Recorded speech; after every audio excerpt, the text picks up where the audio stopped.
Okay, this is part 2 of quotes by Alexander Solzhenitsyn, the Russian guy who wrote Gulag Archipelago. He said, we like people who value us highly. Yeah, we like somebody who likes us. That's pretty normal. Just as King Midas turned everything to gold, Stalin turned everything to mediocrity. Because when you talk about communism, what you're really talking is a system run on atheistic Darwinism, which basically says individual humans have zero significance. All that matters is the power of the secular ruler. And they don't care about anything. They don't care about quality. They don't care about anything. They just care about increasing their power. So nothing is of any importance other than increasing the power of the secular ruler. So everything just turns into garbage. Jordan Peterson. Solzhenitsyn went into concentration camp an atheist, and he so admired the Christians because they behaved in an admirable way that he became a Christian. Jordan Peterson continues, those who block freedom of speech do not want you to thrive. You need freedom of speech to be able to work towards the truth. That is correct. The reason why you're not allowed freedom of speech is because they don't want you to get the truth. Alexander Solzhenitsyn, art is fruitless without love in God. Yeah, that's why, 99.9% of good art comes from Christians. All the other religions and cultures compared to Christianity, when it comes to art, they stink. Okay, where's their painting? They might have a few individuals that painted a few things, but as a society, in general, they don't paint anything. Okay? And even Protestantism was a giant drop-off from Catholicism. Initially, they had iconoclasm where they smashed the paintings and sculptures of the Catholic Church. Idolatry. Dummies. Okay, Alexander Solzhenitsyn. You can have power over people as long as you don't take everything from them. But when you have robbed a man of everything, he is no longer in your power. He is free again. In our country, the lie has become not just a moral category, but a pillar of the state. I read through the ancient philosophers and find my newest discoveries there. Yeah, you'd be amazed how much good stuff comes out of the ancient Greeks. And there's a lot of good stuff coming out of the ancient Romans, especially Cicero. Solzhenitsyn. Woe to the nation whose literature is cut short by the intrusion of force. This is not merely interference with the freedom of press, but the sealing up of a nation's heart, the excision of its memory. Yeah, what you'll see is they rename the schools, they rename the streets, they rename institutions. It's all done to get rid of the previous culture, to make it forgotten.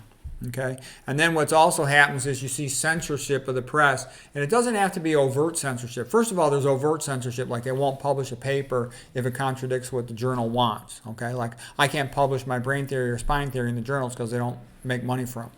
Okay, that's one example, but it's also more than that. For example, all these people are talking about the censorship of book publishing because all the publishers are woke, so to speak, and they won't publish anything unless it's left wing. And that's why almost no good books get published by publishers. Almost all the good stuff is published by self-publishers. That's a fact. Okay. Publishing companies don't improve book quality. What they improve is book marketing. They're great for that. But they stink. They lower the quality because they want to take everything controversial out because they don't want the book to get blocked. But then you ruin the quality of it. Okay, Solzhenitsyn continues. This is one of his best quotes. Anything that adds to the truth subtracts from the truth. It is not prosperity that makes happiness, but kinship of heart to heart and the way we look at the world. Both attitudes are in our power, so that a man is happy so long as he chooses to be, and no one can stop him. The solemn pledge to abstain from truth was called socialist realism. Yeah, I know people who grew up in communism. I know a lot of them, okay, that grew up in communist Poland, communist Lithuania, communist Ukraine, communist Russia, and I can tell you the stuff they tell me. Here's what they say. You have to lie. In a communist country, you have to lie all day long if you want to survive. It's just the way it is. You have to lie all day long. My ex-wife used to say when she walked into class, she'd have to salute a picture of Lenin on the wall. Okay. Literature transmits intracontrovertible, condensed experience from generation to generation. In this way, literature becomes the living memory of a nation. Yeah, that's partly why what's so great about the Bible. The Bible's not just a book. The Bible's like a library. It's like 39 books, and each one tells a lot of stories. So when the whole population has read the Bible, they have a big shared experience that makes it a lot easier for them to communicate with metaphors. It's a very good thing. Okay, Solzhenitsyn. And for a country to have a great writer is, don't be shocked, I'll whisper it, it's like having another Guberman. And that is why no regime has ever loved great writers, only minor ones. And that's true. You'll see some minor writer like Ray Bradbury. He wrote 451 Fahrenheit, which was a good book. Okay, but still, it wasn't big stuff, all right? He'll never get an award, okay? Russia didn't give Solzhenitsyn an award, okay? Okay, Solzhenitsyn continues. No one should bar the road to the truth and advance its cause. For this I am ready to accept even death. For us in Russia, communism is a dead dog. For many in the West, it is still a living lion. There is no communism. There is only communists. So what he means is the party just basically rips everybody off. It pretends to be servant of the poor. What it does is the wealthy controllers of the party, they take the poor people and they tell them, you know what, the reason you're poor and you don't have what you want is because the middle class is messing with you and ripping you off. So why don't you do us a favor? Kick the shit out of the middle class, and once you beat the crap out of them, then we'll share all their stuff together. So that's what happens. Then the poor beat the crap out of the middle class, and then everybody's poor, and then the party says to the poor, screw you, you jerks, and even throws a lot of them in prison for beating up the middle class, and you end up with just everybody's poor, except for the party. That's the way it works. It's designed to work that way. Okay, here's a lady in Russia. She said, Russian literature saved my soul. When I was a young girl in school, I would ask people what is good and what is evil, and no one in that corrupt system could show me. Yeah, it's true. There is no moral foundation. In atheism, there is no right or wrong. The definition of right or wrong is whatever the party says. Like Yakov Smirnoff said, the party is always right. He's actually a pretty good comedian, that Yakov Smirnoff guy.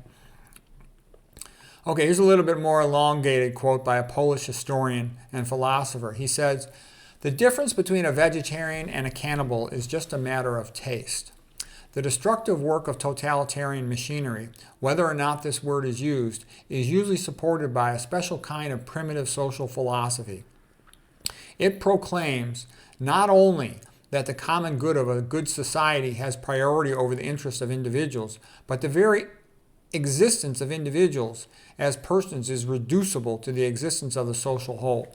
Okay, I'm just going to make one commentary message on that is, that sounds a little bit like utilitarianism, the greatest good for the greatest number, but that's a crock of BS, because if you think about it, that means if there's 10 people, 9 of them can vote to cannibalize the 10th person. Okay, so you don't want the greatest good for the greatest number. What you want is individual rights. Individual rights guarantees that everybody can be okay. And that's what you have to make society work. Gee, what guarantees that? Christianity says man is created in the image of God, therefore part like God. And Jesus Christ said, that which you do to the least of my brethren, you do unto me. That's what works. Ayn Rand also said that if you guarantee individual rights, you guarantee all rights. That's the truth. And the smallest minority is the individual. Okay, anyways, this Polish historian continues. He says, this idea about, of the greatest good for the greatest number, it's convenient foundation for any ideology of slavery. When a culture loses its sacred sense, it loses all sense. When it loses religion. As a whole, mankind can never get rid of the need for religious self-identification. Who am I? Where did I come from? Where do I fit in? Why am I responsible? What does life mean? How will I face death? Religion is a paramount aspect of human culture. Religious need cannot be excommunicated from a culture by rationalist incantation. Man does not live by reason alone. Whenever someone disagrees with a communist, they call him a fascist. The way it works is there's 2 groups in atheism. There's communism and there's fascism, okay? And then communism are fighting each other. It's like a gang battle for territory. But they're both atheism. They're both evil. They both say that the individual has no significance, there is no God, there is no right or wrong, whatever they say goes. Okay? That's why you have to have Christian ethics. Otherwise, you end up with crap. Most places in the world, they all suck. Nobody wants to go live in these third world countries, these crap holes. Crime is off the street. You see all these people that don't know anything. They'll go travel to these third world countries saying, oh, I'm going on vacation to one of these third world countries. And then the next thing you see is there's an angry video. The women are getting groped by men, they're getting RAPED'd, all kinds of brutal stuff. Okay, that's what happens at all these third world places. People have taken it for granted so long in the Christian countries that women can walk down the street peacefully and nobody bothers them. It's not like that in most of the world. And just the way it is. Okay, what's next here? He says, a fascist is anyone who is in jail in a communist country.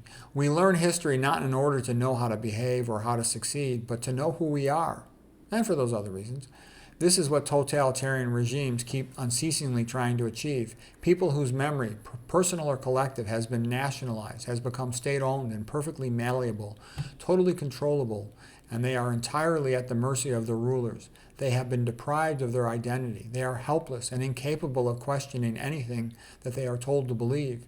They will never revolt, never think, never create. They have been transformed into dead objects. Yes, in order to totally conquer a people, the next step is to rewrite their history. That's why all the founding fathers of the United States, the greatest founding fathers ever in the history of the world of any country, have been demonized.